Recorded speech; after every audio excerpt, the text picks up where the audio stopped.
आइए मिलकर समझते हैं कि एक डिरिजेबल हवा में उड़ने वाला जहाज कैसे काम करता है। किसी भी हवाई परिवहन साधन की तरह डिरिजेबल में एक मुख्य ढांचा, इंजन, यात्री केबिन, टेल असेंबली, पूंछ का हिस्सा और उपयोगी भार को रखने की जगह होती है। लेकिन आखिरकार यह अन्य उड़ने वाले यानों से किस तरह अलग है?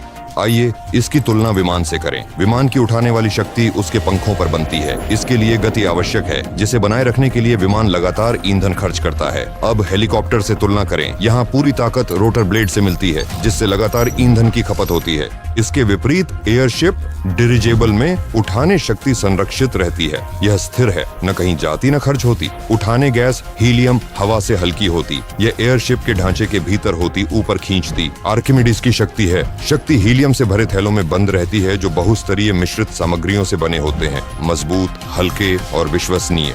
सुरक्षा के लिए उठाने वाले गैस की पूरी मात्रा को कई सेक्शनों में बांट दिया जाता है। इससे एयरशिप अचानक तैरने की शक्ति खोने से बचा रहता है। अगर कुछ थैलों में छेद भी हो जाए तो भी यह आगे की उड़ान पर गंभीर असर नहीं डालेगा।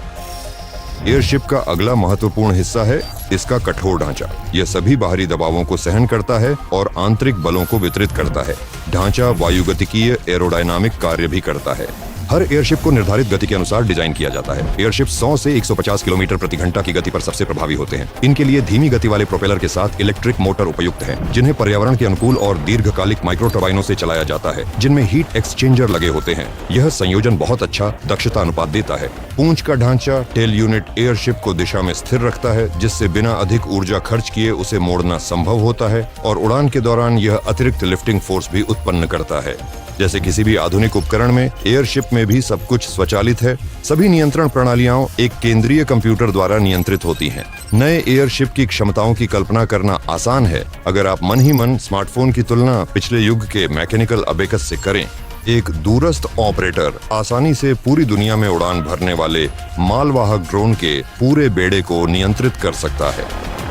ये भविष्य की लॉजिस्टिक्स नहीं है, बल्कि यह तो हमारा वर्तमान है। ये सब कुछ अभी इसी क्षण हो रहा है, यहीं और अभी हमारे सामने, हमारी आंखों के सामने।